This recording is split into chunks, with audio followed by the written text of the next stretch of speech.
बिस्मिल्लाहिर्रहमानिर्रहीम। अस्सलाम वालेकुम स्टूडेंट्स डेटाबेस मैनेजमेंट सिस्टम की वीडियो लेक्चर सीरीज़ के सिलसिले में अब हम थोड़ा सा प्रैक्टिकल वर्क की तरफ जा रहे हैं और हम आज देखेंगे कि भाई डेटाबेस क्या होती है, वो किस तरह से क्रिएट की जाती है, उसमें टेबल्स क्या होते हैं, वो किस तरह से क्रिएट किए जाते हैं। तो आप लोगों ने अब तक जो है वो थ्योरेटिकली जो है वो पढ़ा है, सुना है चीज़ों को, और आप लोगों के जहनों में डेफिनेटली जो है वो कुछ उसका आपने एक इमेज आपके जहन में बना होगा कि भी टेबल शायद इस तरह का होता है और डेटाबेस इस तरह से होती है। तो वो हो सकता है वो जो इमेज आपके जहन में बना है वो ठीक भी हो सकता है, यानी कि बिल्कुल उसी तरह की ही डेटाबेस हो जिस तरह का आपने अपने जहन में जो है वो तसव्वुर किया हुआ कि डेटाबेस इस तरह की होती होगी, टेबल जो है वो इस तरह के होते होंगे। जिन लोगों का कंप्यूटर साइंस के साथ बैकग्राउंड है और जिन लोगों ने पहले भी थोड़ा बहुत काम किया हुआ है डेटाबेस के ऊपर, उन्हें तो शायद आइडिया हो कि भाई टेबल्स इस तरह से क्रिएट होते हैं और डेटाबेसेस जो हैं वो इस तरह से क्रिएट होती हैं। लेकिन जिन लोगों ने पहले फॉर एग्जांपल एफएससी की हुई है, नॉन मेडिकल और आईसीएस नहीं किया हुआ, उन्हें इस चीज़ का आइडिया नहीं होगा बिल्कुल भी कि ये डेटाबेसेस क्या होती हैं, किस तरह से क्रिएट की जाती हैं और टेबल्स को किस तरह से एक्चुअली जो है वो क्रिएट किया जाता है। तो आज के लेक्चर में हम जो है वो डेटाबेस को भी क्रिएट करना सीखेंगे, उसके बाद हम टेबल्स को क्रिएट करना सीखेंगे कि भाई टेबल्स कैसे क्रिएट किए जाते हैं, और उसके बाद नेक्स्ट लेक्चर में इंशाल्लाह ताला उसकी डिटेल में जो है वो हम बात करेंगे कि भाई इनकी क्या डाटा टाइप्स क्या होती हैं, कॉलम्स फील्ड्स वगैरह किस तरह से उन्हें डाटा टाइप्स वगैरह असाइन की जाती हैं। तो आज के लेक्चर में चलिए सबसे पहले हम डेटाबेस को क्रिएट करना सीखते हैं। हमारे पास जो है वो डिफरेंट किस्म की डेटाबेसेस हैं, कुछ स्मॉल डेटाबेसेस भी हैं, सॉरी डेटाबेसेस कह रहा हूँ, स्मॉल डेटाबेस मैनेजमेंट सिस्टम्स भी हैं, लार्ज भी हैं, यानी कि बहुत कॉम्प्लिकेटेड और प्रोफेशनल और हैवी ड्यूटी से डेटाबेस मैनेजमेंट सिस्टम्स हैं कुछ हमारे पास, जिस तरह से हमारे पास ओरेकल है या एसक्यूएल सर्वर है, या और भी हमारे पास काफ़ी सारी डेटाबेसेस, रिनाउंड डेटाबेसेस हैं। इसी तरह हमारे पास छोटा जो एक DBMS है जो डेटाबेस की तरह से बिल्कुल काम करता है, वो एक्चुअली प्रॉपर वो DBMS जिस तरह से सिक्योरिटी और हमें तमाम के तमाम फीचर्स प्रोवाइड करता है, वो इतनी जो है वो कम्प्लेक्सिटी में हो सकता है शायद वो ना आ जाए, लेकिन वो काफ़ी हद तक जो है हमें डेटाबेस की जो फंक्शनैलिटी है वो प्रोवाइड करता है, जिसकी एक एग्जांपल MS एक्सेस है। आपने अब तक जब भी ऑफिस को इंस्टॉल किया है, माइक्रोसॉफ्ट ऑफिस को, तो उसमें वर्ड, एक्सेल वगैरह या पावर पॉइंट वगैरह से तो आप वाकफ़ होंगे ही कि भाई ये किस काम के लिए इस्तेमाल होते हैं। वर्ड जो है वो बेसिकली डॉक्यूमेंट की एडिटिंग के लिए इस्तेमाल होता है, टेक्स्ट जो है वो हम उसमें लिखते हैं, उसकी जो है वो फॉर्मेटिंग वगैरह कर लेते हैं। इसी तरह से एक्सेल जो है उसमें जो है वो टेबुलर फॉर्म में होता है, रोज़ एंड कॉलम्स की शक्ल में होता है। आप हम वहाँ पे कैलकुलेशन वगैरह हिसाब किताब जो है वो अपना वहाँ पे लिख सकते हैं आसानी से। पावर पॉइंट जो है वो होता है, हम उसमें स्लाइड्स वगैरह बना सकते हैं, कोई प्रेजेंटेशन देनी है तो पावर पॉइंट हमें इस्तेमाल करते हैं। लेकिन एक्सेस भी साथ में जो है वो खुद ब खुद ही इंस्टॉल हो जाता है अगर आप कस्टमाइज़ ना करें तो फिर हमें ये नहीं पता था कि ये भी MS एक्सेस क्या चीज़ है। ये बेसिकली एक छोटा सा डेटाबेस मैनेजमेंट सिस्टम है जो कि छोटे जो सॉफ्टवेयर हम बनाते हैं, छोटी डेटाबेसेस बनाते हैं, छोटी एप्लीकेशंस डेवलप करते हैं, उन एप्लीकेशंस के बैकएंड के तौर पे हम MS एक्सेस को इस्तेमाल कर सकते हैं और वो काफ़ी अच्छी हमें फंक्शनैलिटी दे देता है। अच्छी फंक्शनैलिटी से मुराद ये है कि वो हमें बहुत मिनिमम रिसोर्सेज में काफ़ी ज़्यादा जो है वो फंक्शनैलिटी प्रोवाइड कर देता है, यानी कि हम फ्रंट एंड जो एप्लीकेशंस बनाते हैं, जो सॉफ्टवेयर बनाते हैं, उनके बैक एंड के तौर पे हम छोटी मोटी डेटाबेस अगर बनाना चाहते हैं, कोई हम लाइट वेट सा काम करना चाहते हैं, कोई बहुत ज़्यादा हैवी ड्यूटी ना हो, ज़्यादा डाटा वहाँ पे स्टोर, बहुत ज़्यादा बल्क में डाटा स्टोरेज जो है वो ना हो, तो हम छोटे मोटे काम के लिए MS एक्सेस को इस्तेमाल कर सकते हैं। MS एक्सेस का जो एक डिसएडवांटेज वो यही है कि जब हम बल्क में डाटा वहाँ पे स्टोर करवाएंगे, बहुत ज़्यादा डाटा होगा, तो वहाँ पे MS एक्सेस जो है वो आपको जो है वो किसी ना किसी तरह से किसी ना किसी शेप में जो है वो गड़बड़ कर देगा, जो कि आपके लिए बाद में प्रॉब्लमेटिक हो सकती है। वहाँ पे ऐसी सूरत हाल में आपके लिए जो अच्छी डेटाबेस मैनेजमेंट सिस्टम्स हैं, जिस तरह से मैंने ओरेकल की बात की है, एसक्यूएल सर्वर की बात की है, ये वहाँ पे ज़्यादा हमें एक बेटर इन्वायरमेंट हमें प्रोवाइड करते हैं और बेटर एफिशिएंसी, सिक्योरिटी वगैरह, और वहाँ पे प्रॉपर जो है वो रिस्पांस मिल जाता है। और ओरेकल और एसक्यूएल सर्वर वगैरह में जितना भी हम डाटा वहाँ पे स्टोर करवाना चाहें वो हम आसानी से स्टोर करवा सकते हैं। लेकिन अभी हम जो प्रैक्टिस करने जा रहे हैं वो हम MS एक्सेस के ऊपर ही प्रैक्टिस करेंगे। हम यहाँ पे फॉर एग्जांपल आपके पास जो भी विंडो हो, आप विंडोज़ का जो भी वर्जन आपने इंस्टॉल किया हुआ है, या लाइनक्स है, या जो भी आपके पास ऑपरेटिंग सिस्टम मैकबुक आप इस्तेमाल कर रहे हैं, वहाँ पे जो है वो ऑफिस आपने जो है वो इंस्टॉल किया हुआ होगा और वहाँ पे डेटाबेस, फॉर एग्जांपल मेरे पास यहाँ पे विंडोज़ 10 चल रही है और यहाँ पे ऑफिस जो है वो आई थिंक ये ऑफिस 2016 है। तो मैं यहाँ पे एक्सेस लिख लेता हूँ। एक्सेस यहाँ से भी आप जाके खोल सकते हैं, या फिर आप स्टार्ट मेन्यू से जाके, अगर ऑफिस आपने पिन टू स्टार्ट मेन्यू किया हुआ है वहाँ से भी जाके सेलेक्ट कर सकते हैं। और इसका सबसे आसान हल विंडोज़ 10 में यही है कि आप यहाँ पे एक्सेस लिखें, MS एक्सेस लिख लें या अकेला एक्सेस लिख लें, तो आपको यहाँ पे ये शो हो जाएगा एक्सेस।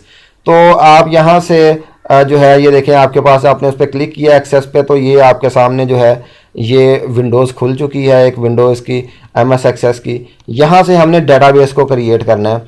तो ये जो है जो वर्जन है हमारा ऑफिस का, MS एक्सेस का जो वर्जन है ये वेरी कर सकता है स्टूडेंट टू स्टूडेंट, जो भी आपके पास विंडो चल रही है या फिर आपने उसका जो भी वर्जन जो है वो इस्तेमाल कर रहे हैं आप जो भी, तो ये मैटर करता है कि आप कौन सा जो है वो वर्जन इस्तेमाल करते हैं, वेरी कर सकता है। लेकिन हर एक में तरीकाकार यही होगा। यहाँ पे फॉर एग्जांपल इसका लेआउट कुछ और तरह का आ रहा है, लेकिन आपके पास हो सकता है जो चल रहा हो वहाँ पे कुछ कलर स्कीम चेंज हो, लेकिन वहाँ पे भी ऑलमोस्ट यही चीज़ें इस तरह से ही आ रहा होगा कि यहाँ पे ब्लैंक डेटाबेस, ये देखें सबसे पहले जो लेफ्ट साइड पे न्यू के नीचे यहाँ पे ब्लैंक डेटाबेस आ रहा है, तो आप इस पर डबल क्लिक कर दें तो ये आपको एक नई डेटाबेस क्रिएट कर देगा। ये देखें मैंने इस पर डबल क्लिक किया तो ये इसने एक ना नई डेटाबेस मुझे क्रिएट कर दी है, और इसने इसका नाम क्या रखा है, डेटाबेस 4। ये देखें डेटाबेस 4 इसने इसका नाम रख दिया खुद ब खुद ही। लेकिन जब आप इसे बंद करेंगे या इसे खुद से सेव करेंगे तो ये आपसे पूछेगा कि इसका नाम क्या रखना है, लेकिन ये इसने बाय डिफ़ॉल्ट ही अभी इसका डेटाबेस 4 यहाँ पे इसने नाम दे दिया है। मैं एक दफ़ा दोबारा इसका आपको चला के दिखा देता हूँ। इसे मैं बंद करता हूँ। यहाँ से मैंने एक्सेस लिखा जब, तो ये मेरे पास देखें एक्सेस आ गया। यहाँ पे डबल क्लिक किया मैंने इसे, तो यहाँ पे ये खुल गया मेरे पास, वही विंडो दोबारा खुल गई है। और यहाँ पे जब मैं डबल क्लिक करूँगा तो ये मेरे पास मुझे एक नई जो डेटाबेस है वो क्रिएट कर देगा। तो डेटाबेस को क्रिएट करने का काम जो है वो मुश्किल नहीं है, बड़ा आसान सा है। देखें यहाँ पे आप डबल क्लिक करेंगे आपकी डेटाबेस क्रिएट हो जाएगी। फिर उसमें बाद में जो भी आपने करना है वो बाद का मसला है, लेकिन डेटाबेस एक दफ़ा डबल क्लिक करने से यहाँ से जो है वो डेटाबेस क्रिएट हो जाती है। आप जब डेटाबेस क्रिएट कर लेंगे तो बाद में अंदर जाके उसकी जब विंडोज आपकी खुल जाएगी, जब आपका जो है वो ये डेटाबेस ओपन हो जाएगी तो वहाँ पे भी आप जाके न्यू डेटाबेस क्रिएट कर सकते हैं। वो देखेंगे कैसे करते हैं। यहाँ पे ये देखें, ये पुरानी डेटाबेसेस जो हमने क्रिएट की हुई हैं वो नीचे आ रही हैं, क्योंकि इन्हें मैंने डेटाबेसेस जो भी क्रिएट किए हैं अब तक 1 2 3 4, इन्हें मैंने प्रॉपर नेम जो है वो नहीं दिए अभी तक, इसलिए यही वो बाय डिफ़ॉल्ट जो नेम है वही आ रहे हैं। तो आप यहाँ पे ब्लैंक डेटाबेस पर डबल क्लिक करें तो डेटाबेस क्रिएट हो जाएगी। अब ये काम आसान हो गया ग्राफिकल यूज़र इंटरफेस की वजह से। पहले जब हम डेटाबेस क्रिएट किया करते थे तो वो हम ग्राफिकल यूज़र इंटरफेस नहीं होता था, बल्कि कमांड प्रॉम्प्ट में जाके भी डेटाबेसेस जो है वो क्रिएट की जाती थी। तो लेकिन यहाँ पे काम आसान है, आप डबल क्लिक करें तो आपकी डेटाबेस जो है वो क्रिएट हो जाएगी। ये आपकी डेटाबेस क्रिएट हो गई है। और ये एक बाय डिफ़ॉल्ट जो है ना वो यहाँ पे ये देखें टेबल आ रहा है, एक बाय डिफ़ॉल्ट एक टेबल, एक फर्स्ट टेबल जो है यहाँ पे बना देगा। और ये डाटा शीट व्यू में ये टेबल आपके पास खोला हुआ होगा इस जगह पे। अब आप नई डेटाबेस जाके क्रिएट करना चाहते हैं तो यहाँ से दोबारा फिर क्रिएट, आप चाहते हैं कि भाई ये डेटाबेस मैंने क्रिएट की है, मैंने ये नहीं करनी, मैंने इसके अलावा कुछ और कोई नई डेटाबेस क्रिएट करनी, फाइल पे जाएं, दोबारा आप यहाँ पे जब न्यू पे क्लिक करेंगे तो ये देखें यहाँ पे ब्लैंक डेटाबेस, यहाँ से दोबारा फिर आप जो है वो डेटाबेस को क्रिएट कर सकते हैं। तो ये आप उस वहाँ से डायरेक्टली जब आप ओपन करेंगे तब भी आप डेटाबेस को क्रिएट कर सकते हैं। अगर आपके पास पहले से डेटाबेस क्रिएट की हुई है तो आप जाके नीचे से जो पुरानी डेटाबेस है, अगर आप उसमें काम कर रहे हैं, आपने सेव कर लिया चीज़ों को, तो आप वहाँ से जाके पुरानी डेटाबेस को भी खोल सकते हैं। जिस तरह से ये देखें, ये नीचे डेटाबेसेस बनी हुई हैं, आप यहाँ पे डबल क्लिक करें किसी भी डेटाबेस को तो वो खुल जाएगी। मैं यहाँ पे डेटाबेस 5 में हमने अभी क्रिएट की है तो मैं उसे डबल क्लिक करता हूँ, ये देखें उसी को खोल देगा दोबारा। तो यहाँ पे इसने पुरानी डेटाबेस को, ये देखें डेटाबेस 5 को इसने खोल दिया है। तो यहाँ पे हम अब टेबल क्रिएट कर सकते हैं खुद से ही, क्योंकि वहाँ पे अभी हमने टेबल को क्रिएट नहीं किया था तो आज इसने वो टेबल सेव भी नहीं किया। अब यहाँ पे हम क्रिएट पे क्लिक करते हैं, न्यू टेबल पे क्लिक कर लेते हैं। तो यहाँ पे ये देखें वही टेबल दोबारा आ गया, क्योंकि उसने हमने सेव नहीं किया था, इसलिए जब हमने दोबारा उसे ओपन किया तो कोई भी टेबल यहाँ पे मौजूद नहीं था। तो जब हमने क्रिएट के यहाँ पे ये रिबन जो है क्रिएट वाले रिबन पे क्लिक किया तो यहाँ पे क्रिएट के बाद यहाँ पे टेबल का बटन है। जो भी डेटाबेस के वर्जन आपके पास, जो ऑफिस का जो एक्सेस का जो भी वर्जन होगा, वहाँ पे इसी तरह से जो है वो टेबल्स को क्रिएट किया जाएगा। तो यहाँ पे टेबल पे क्लिक करें तो जब आप टेबल 1 यहाँ पे आ चुका है। अब दोबारा जब हम क्लिक करेंगे तो ये देखें टेबल 2 इसने क्रिएट कर दिया है। अब ये डाटा शीट व्यू है, इसे डिज़ाइन व्यू में हमने अब चेंज करना है, इसे लेके आना है, क्योंकि यहाँ पे हमारे पास मैंने ये बात की है अब तक कि भाई डाटाबेस में जो डाटा होता है वो रोज़ एंड कॉलम्स की शक्ल में होता है। ये टेबल 1 हमारे पास है इधर, यहाँ पे इसकी ये फर्स्ट ऑफ ऑल इसका कॉलम कौन सा आईडी है, ये बाय डिफ़ॉल्ट ही इसका एक कॉलम बना देता है आईडी का कॉलम, और आम तौर पे इसकी डाटा टाइप होती है ऑटो नंबर, यानी कि आप इसमें कोई भी डाटा एंटर नहीं करेंगे, आप नेक्स्ट इसके फील्ड बनाएंगे जो भी फील्ड आप बनाना चाहते हैं। फॉर एग्जाम्पल ये फील्ड 1 है आपके पास, यहाँ पे आप डाटा को स्टोर करवाना चाहते हैं। फॉर एग्जाम्पल नेक्स्ट कॉलम जो है वहाँ पे आप क्या स्टोर करवाएंगे, फॉर लेट्स अज्यूम कि ये स्टूडेंट का ये टेबल है, आप इसे जो है वो सेव भी कर सकते हैं। यहाँ पे आप सेव के बटन पे क्लिक करें तो ये देखें, ये यहाँ पे टेबल का नाम जो है ये पूछेगा कि भाई मैंने क्या नाम रखना है इसका, आप क्या रखें स्टूडेंट, आप इसका नाम जो है वो स्टूडेंट रख दें, ओके कर दें, तो ये देखें इसने इसका नाम क्या कर दिया है, इसका नाम इसने स्टूडेंट कर दिया है। अब आप टेबल 1 पे आ जाएं, टेबल 1 आपके पास आए, यहाँ पे ये टेबल 2 को हमने स्टूडेंट के नाम से सेव किया था, ये टेबल 1 था हमारे पास, यहाँ से हमने ये देखें ऊपर हमारे पास दोनों टेबल यहाँ पे भी आ रहे हैं टैब्स की सूरत में, तो ये टेबल 1 है, इस पर क्लिक करें, इस पर क्लिक करने के बाद जब आप इसे सेव करेंगे तो इसका नाम भी ये पूछेगा कि भाई इसका क्या नाम रखना है। आप इसका फॉर एग्जाम्पल स्टूडेंट था, आप इसका नाम रख लें टीचर्स, यहाँ पे आपने इसका नाम टीचर्स रख दिया, ओके कर दिया। अब हम इसकी फील्ड्स की तरफ आते हैं कि भाई इसकी फील्ड्स कौन कौन सी हैं। ये देखें टीचर्स का है, तो सबसे पहले ये आईडी है, आईडी जो है ये बाय डिफ़ॉल्ट ही ये क्रिएट कर देता है, आईडी इसका बाय डिफ़ॉल्ट नेम है। आप इस नेम को चेंज भी कर सकते हैं अगर आप करना चाहें तो। फॉर एग्जांपल इस पर राइट क्लिक अगर आप करते हैं तो ये देखें रीनेम फील्ड का एक ऑप्शन है और डिलीट फील्ड का एक ऑप्शन है।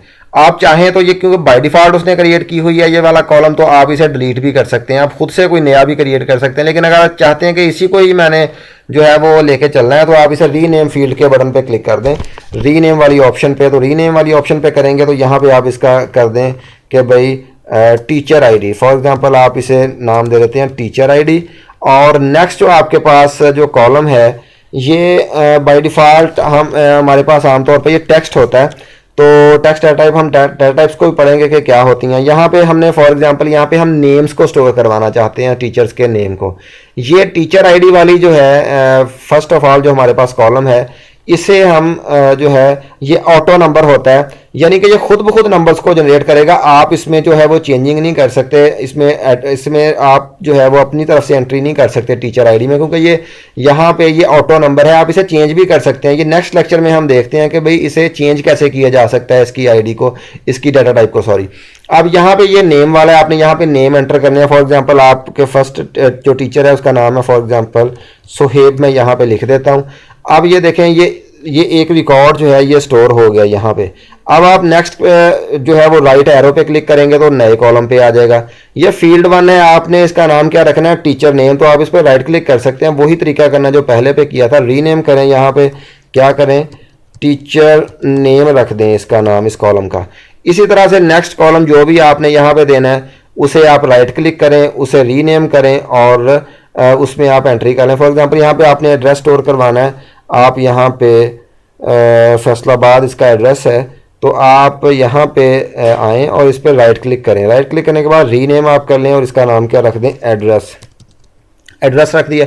अब ये डिफरेंट कॉलम जो आगे से आगे चलते जाएंगे, आप यहाँ पे एंट्री करें और राइट एरो पे क्लिक करें तो ये अगले पे ले जाएगा, अगले जो है वो कॉलम पे आपको ले जाएगा। तो और यहाँ पे ये देखें ये 1 आईडी हमने नहीं दी, ये इसने खुद ब खुद ही दी है, ये क्योंकि ऑटो जनरेटेड है, ये खुद ब खुद ही नंबर देता जाएगा।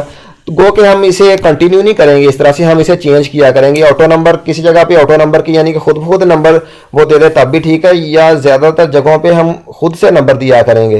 तो नेक्स्ट लेक्चर में इंशाल्लाह देखेंगे कि भाई इसे किस तरह से चेंज किया जा सकता है। ऑटो नंबर से हम इसे सिंपल नंबर पे लेके आएंगे, यानी कि ये खुद से नंबर ना दे, हम इसे असाइन करें, इसे टीचर को कौन सा नंबर देना है।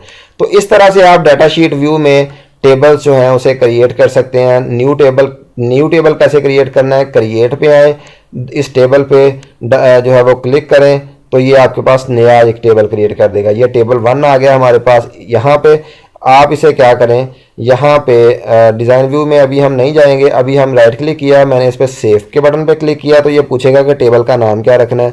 एक हमने टीचर्स का जो है वो टेबल बना लिया, एक स्टूडेंट का टेबल बना लिया और एक फॉर एग्जांपल हम यहाँ पे कोर्सेज का जो है वो हम बना लेते हैं, टेबल बना लेते हैं। हमने कोर्सेज का टेबल बना दिया, ये देखें इसने इसका नाम चेंज करके क्या रख दिया, कोर्सेज कर दिया। अब आप क्रिएट के बटन पे क्लिक करें तो एक नया टेबल जब आप यहाँ पे क्रिएट करें, फॉर एग्जांपल ये टेबल 1 हमने पहले भी देखा है, तो टेबल 1 को आप फॉर एग्जांपल यहाँ पे कोई चीज़ इसमें एंटर कर देते हैं।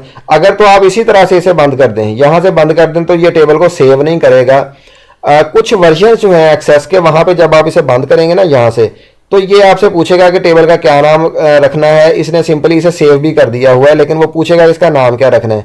ये देखें यहाँ पे इस वर्जन में, ये जब हम इसे बंद कर किया मैंने न्यू टेबल को क्रिएट करने के बाद, क्रिएट टेबल, तो यहाँ पे ये टेबल 1 मेरे पास आ गया था। यहाँ पे मैंने इसे बंद किया, इसने पूछा नहीं है मुझसे कि इसे सेव करना है या नहीं करना है, इसने सिंपली इसे डिलीट कर दिया। ये बंद किया मैंने, ये देखें इसने टेबल 1 भी ख़त्म कर दिया। लेकिन कुछ जो वर्जन्स हैं उसमें ये पूछता है कि जब मैं उसे बंद करूँगा, पूछेगा कि भी इसे सेव करना है या नहीं करना, करना है तो क्या नाम रखना है। तो इस तरह से भी आप जो है इसे सेव कर सकते हैं। अच्छा, अब स्टूडेंट्स हम आते हैं इस बात की तरफ कि भाई हमने ये देखें, हम जैसे जब भी एक्सेस को ओपन करते हैं या न्यू डेटाबेस को क्रिएट करते हैं, तो हम क्या करते हैं, फाइल और यहाँ पे जाके हम न्यू पे क्लिक करते हैं। जब न्यू पे क्लिक करें, फॉर एग्जांपल ये हमारे पास ब्लैंक डेटाबेस पे, मैंने आपको बताया कि डबल क्लिक करें। जब डबल क्लिक करेंगे तो ये हमें डेटाबेस पे ले जाएगा, उसका नाम क्या रख देगा, डेटाबेस 7। इसी तरह से जब दोबारा फिर मैं एक डेटाबेस को क्रिएट करना चाहूँगा, उसका नाम रख देगा डेटाबेस 8, 9, 10, 11, इस तरह से वो चलता रहेगा। अब ये हमारा मकसद जो है वो पूरा तो हो रहा है, डेटाबेस तो क्रिएट हो रही है, लेकिन अब हम नाम ऐसा देना चाहते हैं जो डिस्क्रिप्टिव हो, जो इसका जो रिलेटेड हो हमारे काम के साथ। किस चीज़ की डेटाबेस है, फॉर एग्जांपल हम कॉलेज की डेटाबेस अगर बनाने जा रहे हैं, तो हमारी डेटाबेस का क्या नाम होना चाहिए, कॉलेज होना चाहिए। यूनिवर्सिटी की बनाना चाह रहे हैं तो डेफिनेटली हम उसका नाम जो है वो यूनिवर्सिटी के नाम पे रख सकते हैं। या जो भी हम डेटाबेस क्रिएट करने जा रहे हैं उसका नाम डिस्क्रिप्टिव हो, यानी कि उसके काम के मुतालिक उसका नाम हो, जिस तरह का उसका काम है उस तरह का उसका नाम होना चाहिए। तो उसके लिए हम क्या करेंगे, जब भी हम जो है वो डेटाबेस को क्रिएट करेंगे, फॉर एग्जांपल यहाँ पे न्यू पे क्लिक कर दें, या यहाँ पे ये देखें ब्लैंक डेटाबेस का वैसे ही हमारे पास ऑप्शन आ रही, तो आपने यहाँ पे डबल क्लिक नहीं करना। फिर अगर आप अपनी तरफ से नाम देना चाह रहे हैं, आप डबल क्लिक ना करें, आप इस पर सिंगल क्लिक करें। चाहे यहाँ से सिंगल क्लिक कर लें या न्यू पे आके सिंगल क्लिक कर लें, जहाँ से भी आप इसे सिंगल क्लिक करेंगे तो ये आपको डायरेक्ट उस डेटाबेस पे नई डेटाबेस क्रिएट नहीं करेगा, खुद से नाम नहीं उसे देगा, बल्कि आपको एक डायलॉग बॉक्स आपके सामने ओपन कर देगा। ये देखें यहाँ पे आप क्या करेंगे, ये देखें ब्लैंक डेटाबेस है, फाइल नेम क्या है, जब सिंगल क्लिक करेंगे तो ये आपको इस पे ले आएगा। अब यहाँ पे आप इसका नाम दे सकते हैं, फॉर एग्जांपल आप कौन सी डेटाबेस आपने क्रिएट करनी, कॉलेज की डेटाबेस क्रिएट करनी है। और फिर इसके बाद आप इसका जो पाथ है, कहाँ पे स्टोर करवाना चाह रहे हैं, आप इसे किस जगह पे स्टोर करवाना चाह रहे हैं, आप यहाँ से उसे भी सिलेक्ट कर सकते हैं। अब ये यूजर्स में सुहेब का फोल्डर और डॉक्यूमेंट्स के फोल्डर में जाके इसे स्टोर करवा देगा। लेकिन अगर आप चेंज करना चाहते हैं तो यहाँ से आप इसका पाथ भी चेंज कर सकते हैं, फॉर एग्जांपल CDEF, जहाँ पे भी आप इसे स्टोर करवाना चाहते हैं, या आप इसे डेस्कटॉप पे स्टोर करवाना चाहते हैं। ये देखें फॉर एग्जांपल डेस्कटॉप पे स्टोर करवाना चाहता हूँ, ओके पे क्लिक करूंगा तो ये देखें ये डेस्कटॉप पे ले आया इसे। और फिर आप इससे सिलेक्ट करने के बाद इसकी एक्सटेंशन जो है, ये जब इसके पुराने वर्जन से MDB इसकी एक्सटेंशन होती थी, और आहिस्ता इसकी जैसे जैसे इसके नए वर्जन आते गए हैं एक्सेस के, उस तरह से इसकी एक्सटेंशंस जो हैं वो भी चेंज होती गई हैं। जिस तरह से पहले DOC जो होता था, वर्ड का एक्सटेंशन होती थी, माइक्रोसॉफ्ट वर्ड के डॉक्यूमेंट की DOC, फिर उससे वो क्या हो गई, DOCX कर दिया उन्होंने। इसी तरह से इसकी जो है एक्सेस की एक्सटेंशन जो है वो चल रही है ACCDB। तो एक्सेस डेटाबेस DB जो है स्टैंड फॉर डेटाबेस। तो आप क्रिएट के बटन पर क्लिक करेंगे तो ये देखें आपने नाम इसका क्या दिया था, कॉलेज, तो ये कॉलेज की डेटाबेस, ये देखें ऊपर नाम वही आ रहा है, कॉलेज की डेटाबेस जो है इसने क्रिएट कर दी है। तो स्टूडेंट्स आज के लेक्चर में इतना ही। हम यहाँ पे हमने क्या क्या सीखा है, हमने नई डेटाबेस जो है वो क्रिएट करना सीखी है, उसमें टेबल को देखा है कि टेबल जो है उसके डाटा शीट व्यू जो है उसमें किस तरह से हम टेबल्स को क्रिएट कर सकते हैं, न्यू टेबल को क्रिएट करना बेसिकली हमने सीखा है। अभी हम उसकी टेबल के मतलब बहुत सारी चीज़ें देखेंगे, उसके डिज़ाइन व्यू में जाएंगे। डाटा शीट व्यू का मैंने थोड़ा सा आपको बताया है। आज की डाटा शीट व्यू में हम न्यू कॉलम्स किस तरह से ऐड कर सकते हैं, उसे रीनेम कैसे कर सकते हैं, या टेबल्स को स्टोर किस तरह से कर सकते हैं, उन्हें किस तरह से नाम दे सकते हैं, या फिर डाटाबेस जो है वो क्रिएट करनी है तो उसे नाम किस तरह से देना है। तो स्टूडेंट्स उम्मीद करता हूँ आपने अच्छी तरह से इसे सुन लिया होगा, समझ लिया होगा। इंशाल्लाह ताला नेक्स्ट लेक्चर में हम मजीद इसकी डिटेल में जो है वो इसे प्रैक्टिकल को प्रॉपर शुरू करेंगे। आज थोड़ा सा इंट्रोडक्टरी लेक्चर था, इसलिए मैंने ज़्यादा आज आपको काम नहीं करवाया, बल्कि आपको इसके बैकग्राउंड के मुतालिक बताया कि डेटाबेस क्या होती है, किस तरह से क्रिएट करते हैं, टेबल्स को किस तरह से क्रिएट करते हैं, वगैरह वगैरह। तो स्टूडेंट्स आज के लेक्चर के लिए इतना ही। इंशाल्लाह ताला नेक्स्ट लेक्चर में जो है वो मज़ीद काम करेंगे। तब तक के लिए अल्लाह हाफिज़।